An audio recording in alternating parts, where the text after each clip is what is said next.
Is Tesla a car company anymore? This week, a new futuristic vehicle with no steering wheel was spotted testing on a public highway.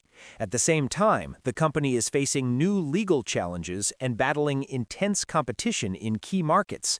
It's a week that raises a big question. Is Tesla's pivot to AI and robotics a brilliant move for the future, or a risky bet that's leaving its core business behind? Welcome to TickerWatch News for Tesla, Week 9, 2026. This episode covers the latest news, market performance, and developments for the company. It was a challenging week for Tesla's stock. Shares have continued a negative trend, contributing to a year-to-date decline of about 11%. This performance has lagged behind the broader S&P 500. The stock has been trading below its 50-day moving average, a sign of recent weakness, though it remains above longer-term support levels. The key takeaway is that investor sentiment has been leaning bearish in the short term, reflecting the mixed news surrounding the company. The biggest story this week centers on Tesla's strategic pivot away from being just a car company. Management confirmed that production of the Model S and Model X sedans will be discontinued. The factory space at its Fremont facility is being retooled to manufacture the Optimus humanoid robot, signaling a major shift in focus toward AI and robotics. This pivot is happening as Tesla accelerates its robotaxi ambitions. A prototype of the Cybercab was spotted on a highway near Chicago. This is the purpose-built taxi vehicle that CEO Elon Musk says will have no steering wheel or pedals and will cost $30,000 or less. He reiterated a goal to start production in April, using what's described as a new manufacturing process designed for high volume. However, the program saw a leadership change with the departure of the executive overseeing Cybercab development. Tesla is also facing challenges with the Cybercab name, filing an appeal against a beverage company over the trademark. While the robo-taxi vision is moving forward, it's facing significant regulatory and safety hurdles. Reports this week highlighted that Tesla has logged 0 autonomous test miles in California for the 6th year in a row and hasn't applied for the necessary permits to operate a commercial robo-taxi service there. This comes as the company is suing the California Department of Motor Vehicles over accusations of misleading advertising for its autopilot and full self-driving features.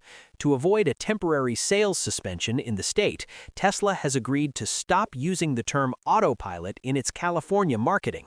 Furthermore, data submitted to safety regulators showed Tesla's existing robotaxi service in Austin reported 5 additional crashes, bringing the total to 14 incidents since mid-2025. A federal judge also upheld a $243 million jury verdict against Tesla related to a fatal crash involving autopilot. Meanwhile, Tesla's core automotive business is under pressure. In China, competition is intensifying, with Tesla's market share falling to around 6%, far behind local rival BYD's 27%.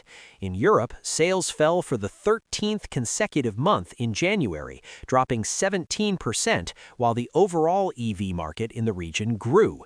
In response to slowing sales for its Cybertruck, Tesla introduced a new, more affordable dual-motor model starting at about $60,000 and cut the price of its high-end Cyberbeast model by $15,000. Wall Street analysts are sharply divided on Tesla's future. This week, Benchmark reaffirmed its buy rating with a $475 price target, and Tigris Financial initiated coverage with a buy rating and $550 target, with both firms focusing on the long-term potential of the company's AI pivot. However, other analyses, like one from Zacks, give the stock a sell rating. The gap between the most bullish and bearish analysts is vast, with price targets ranging from over $600 as low as $25. This division is also reflected among investors. Filings revealed that major institutional investors like UBS, Nomura, and Morgan Stanley reduced their stakes in the company in the last quarter. In contrast, data shows that retail investors have been buying the stock, indicating a tug-of-war between large and small investors. On social media, sentiment appears mixed, with some retail investors expressing skepticism about the pivot to robotics while the core car business faces headwinds. From a technical standpoint, Tesla's stock is at a crucial point. It has been trading below its 50-day moving average, but has so far held above a key long-term support level of around $390 per share. A break below this level could signal further downside for the stock. Fundamentally, the narrative is all about transformation. Tesla's valuation remains high, with a price-to-earnings ratio in the triple digits, which is difficult to justify based on its auto business alone. Net income and vehicle deliveries have declined year over year. The company's push into AI, robotaxis, and robotics is a clear attempt to build a new growth story. This strategy comes with a hefty price tag, as Tesla plans to spend over $20 billion in capital expenditures in 2026. The fundamental view is that Tesla is a high-risk, high-reward company, betting its future on technologies that are still in their early stages. Looking ahead, several catalysts could impact the stock. The planned start of Cybercab production in April is a major milestone to watch. Any updates on the next generation of the Optimus robot, which is expected to be unveiled this quarter, will also be significant. And of course, any news on the regulatory front regarding full self-driving and robotaxi permits will be critical. Key price levels to monitor include the support around $390. The bull case is that Tesla successfully executes its pivot to AI and robotics, and the Cybercab and Optimus projects begin to show real commercial promise, justifying the high valuation. The bear case is that fierce competition continues to erode the electric vehicle business, while regulatory and legal challenges delay the autonomy and robotics ambitions, causing the company to burn through cash without a clear return. Thank you for tuning in to TickerWatch. This podcast is for informational and educational purposes only and does not constitute financial advice. Please be sure to subscribe, leave a review, and share this episode.